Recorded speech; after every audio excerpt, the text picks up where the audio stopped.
Breaking news mga kababayan, Dean Chase, binulgar ang totoong sakit ni BBM. Malubhang sakit, hindi na maiiwasan. Nako, totoo kaya ito mga kababayan?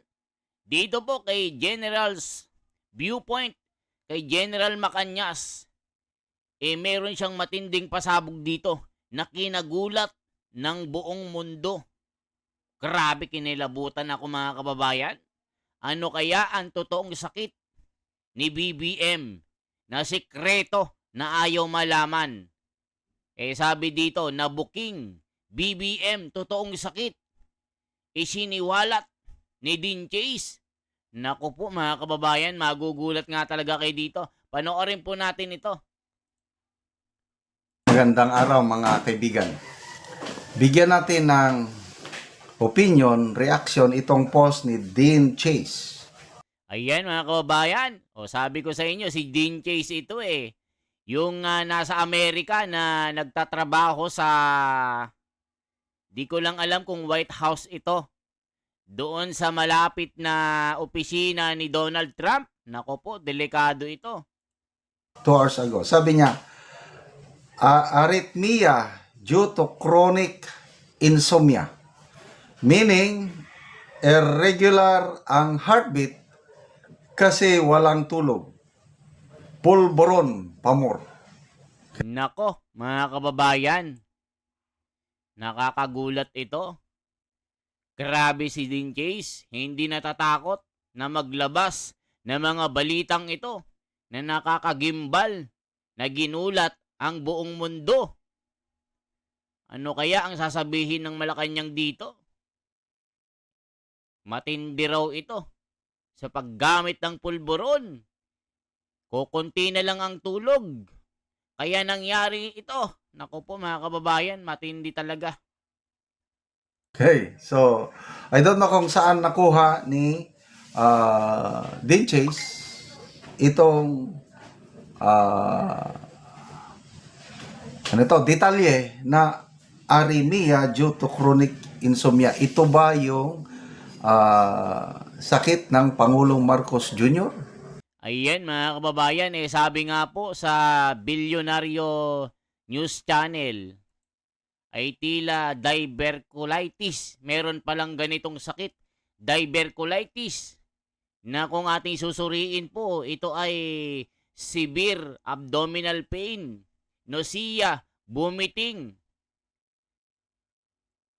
Matindi, di ba isunugod ito sa hospital?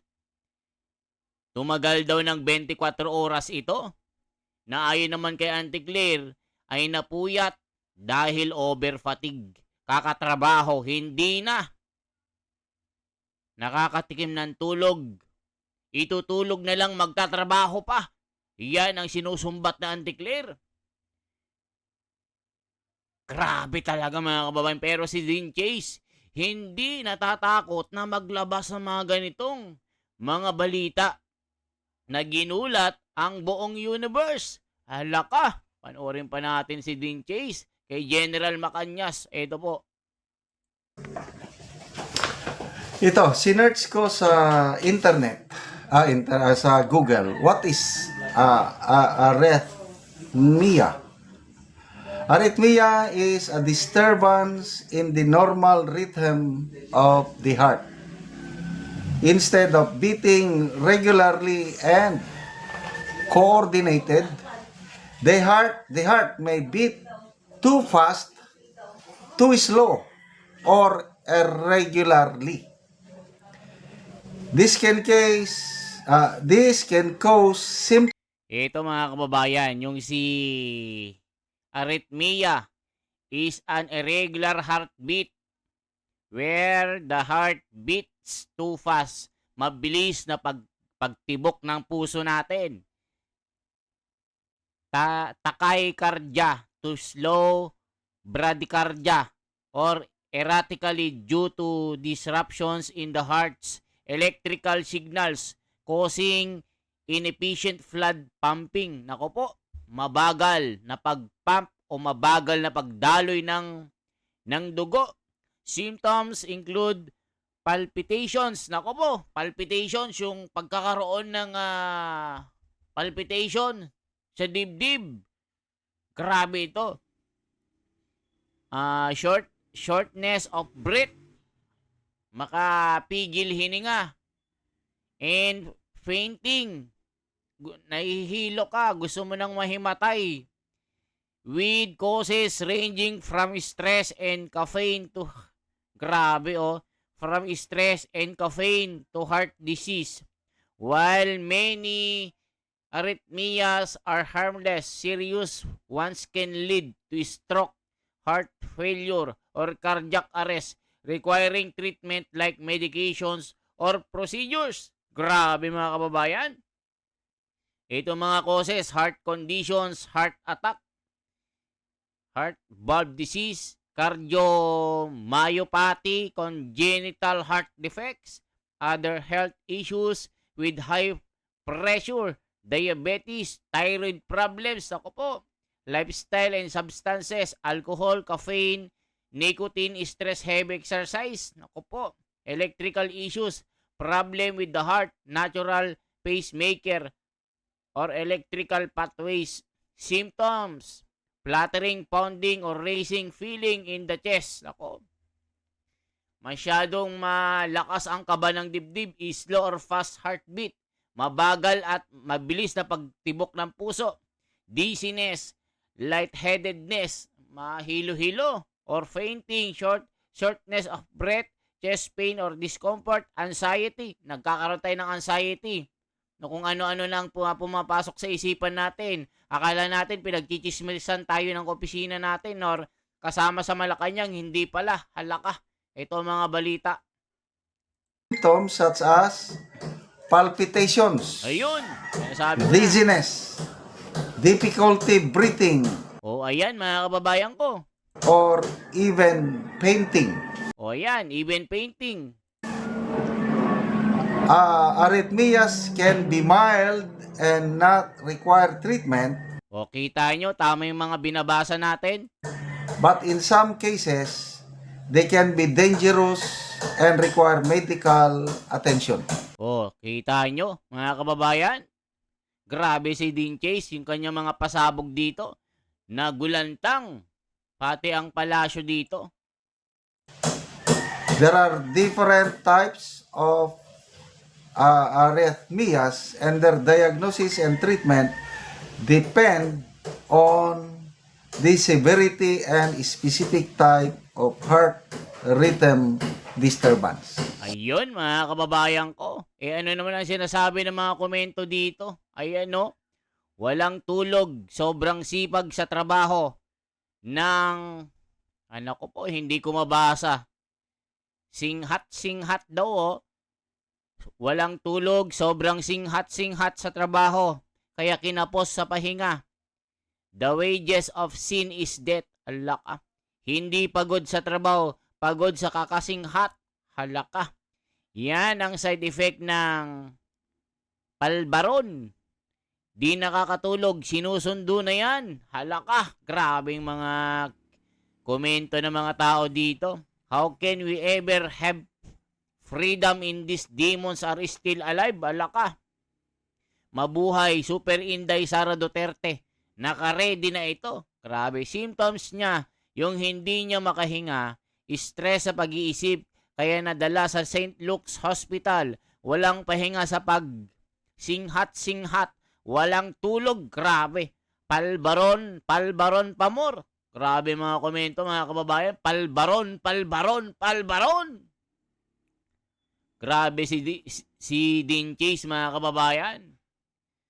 Kaya pinag-iinitan po itong si Dean Chase dahil napakatindi ng kanyang mga pasabog na mga balita na pinapasabog dyan sa social media na talagang pinagpwepiestahan ang kanyang mga sinasabi na lumalabas sa kanyang mga bibig. Kaya ang palasyo nagugulantang sa kanyang mga balitang ito. Mga kababayan, ituloy pa natin ito. So, yun ang ibig sabihin ng arrhythmia.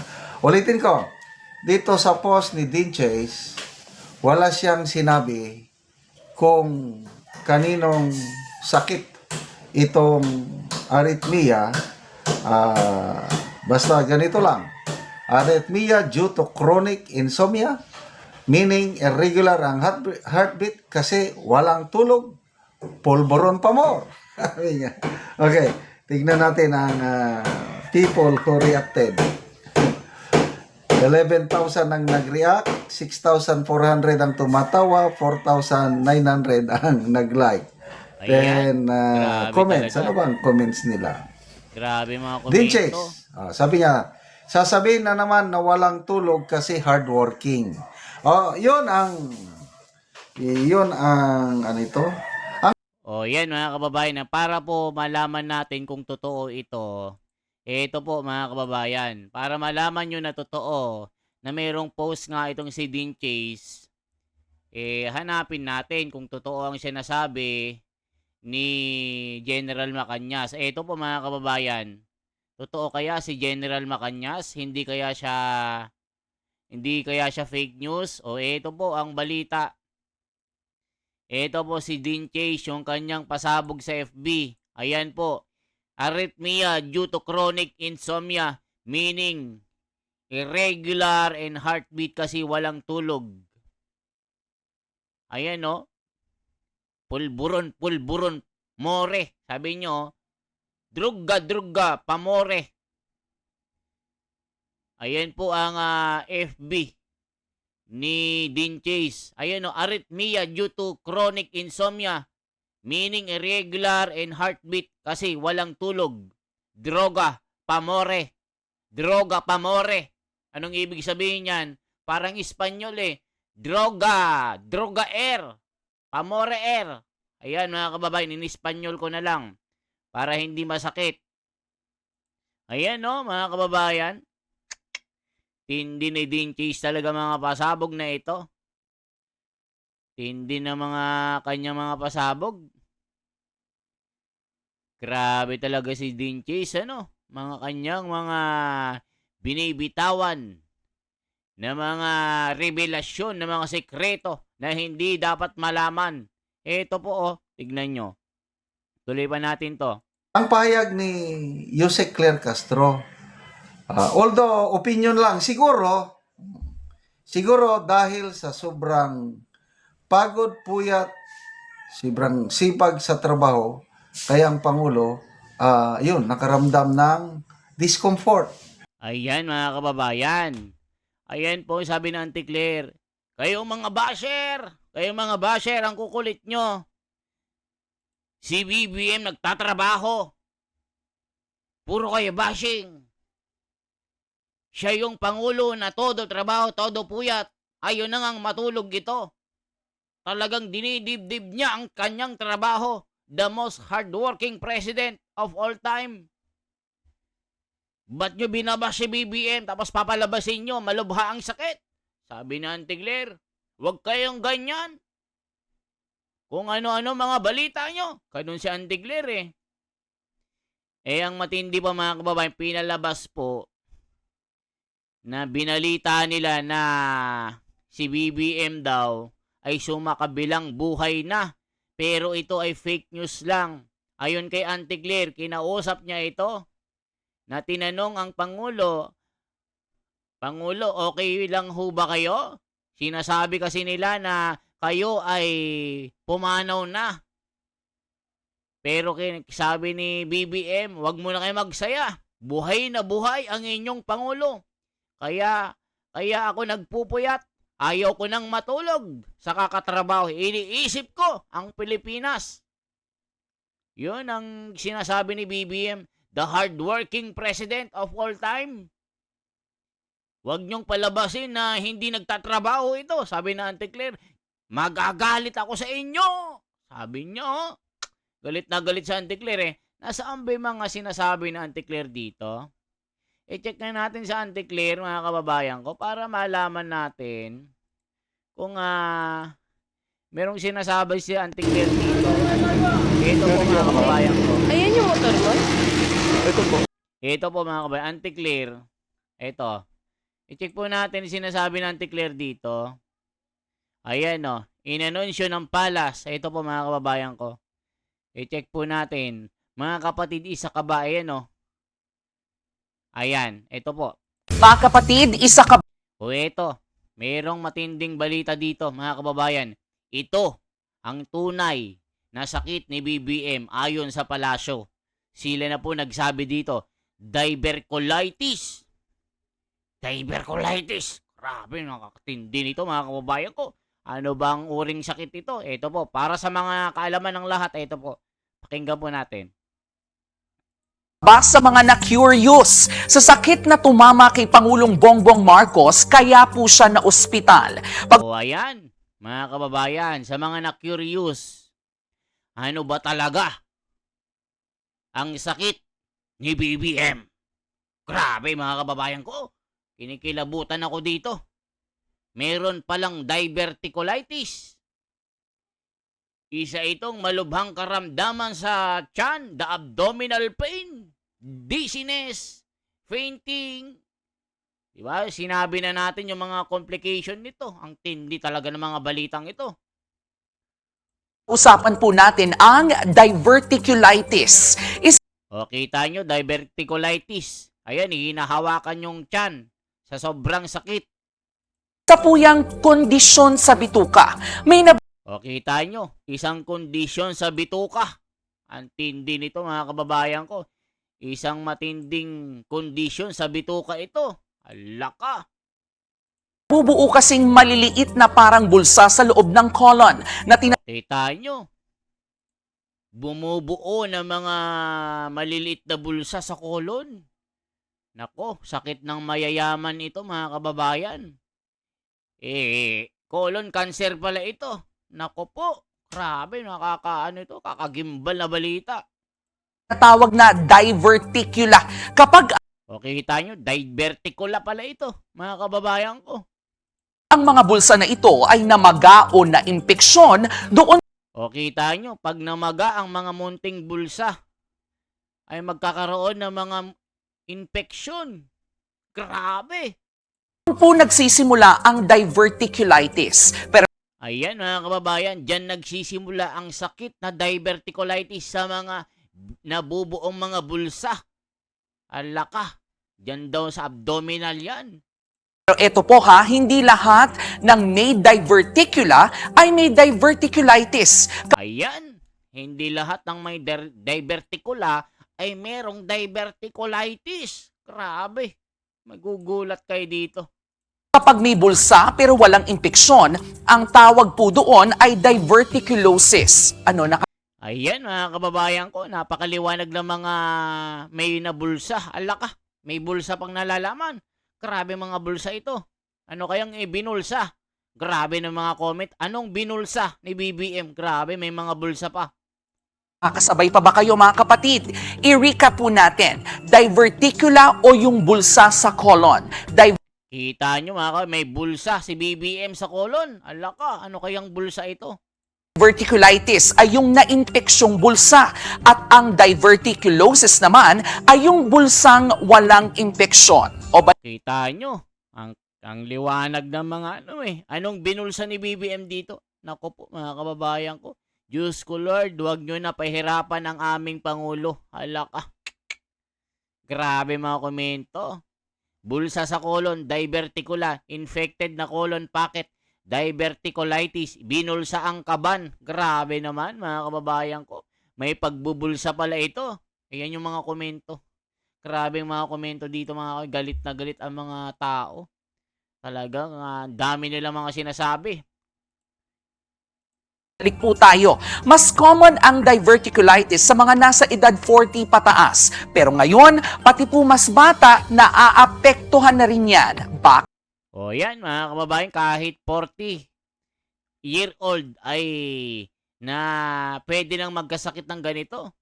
Bakit? Malaki ang kinalaman ng lifestyle. Kulang po O kita nyo, malaki ang kinalaman ng lifestyle ng pagkakaroon ng sakit na ito. sa fiber, kulang sa tubig, sobra sa processed food, at kulang sa exercise. Ayan, kulang sa exercise. Naku po mga kababayan ko, kulang na kulang sa exercise. Bakit kaya? Si BBM ba hindi nag-exercise? Ano bang ini-exercise niya? Sabi ni Dean Chase, pulburon daw. Nako po, totoo kaya ang mga sinasabi ni Dean Chase? Si Dean Chase pa naman, pag nagpasabog ito, talagang matindi, masakit na balita ang binabalita nito mga kababayan. Grabe ang mga komento, hindi ko mabasa. Kakatindi. Ano pa sabi dito? Kapag may diverticulitis, pwede pong makaranas ng pananakit ng tiyan. Ayan mga kababayan, pag may diverticulitis kayo, ay pwede kayong makaranas ng laging pamalagi ang pagsasakit ng tiyan. Ako po. Kadalasan sa bandang kaliwa. Pwede rin Ayan, kadalasan ay sa bandang kaliwa. Nako po. may lagnat, bloated ang pakiramdam, nasusuka at may pagbabago sa pagdumi. Ayan mga kababayan, maaaring lagnatin, bloated, nasusuka, may pagbabago sa pagdumi. Alaka, grabe talaga ito mga kababayan ko. Ano kayang sakit ni BBM na ito? Nako po mga kababayan, nakakagulat. Tuloy pa natin. Alam niyo po ba, dati pinaniniwala ang bawal ang mani, popcorn at mga buto-buto. Pero ayon sa mas bagong pag-aaral, walang malinaw na ebidensya na ang mga yan ang direktang sanhi. Ayan mga kababayan, yung mga pagkain doon ng mga mani, popcorn at iba pang mga grains, sinasabing sanhi ng diverticulitis. Pero ayon sa mga makabagong pag-aaral ng medisina, walang mga nagpapatunay na malaking ebidensya na sila ang dahilan kung bakit mayroong kang sakit na diverticulitis. Halaka, grabe to. Mahalaga pa rin ang overall diet at healthy lifestyle. At Ayan mga kababayan, mahalaga pa rin ang overall diet at lifestyle. Ang tindi ng mga komento. Nakakagulat ito mga kababayan. So anong masasabi nyo dito sa mga pasabog ni Dean Chase na bumulaga sa social media? Ito po si General Macañas. Please follow these pages. I lose. So yun. So lumalabas dito, basta tayo mga kuna. Hardworking, sabi ni Xiaomi Ling.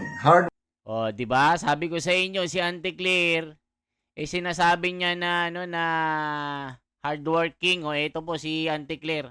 Ito po sabi niya. We have an official statement. The President spent the night under medical observation as a precautionary measure after experiencing discomfort.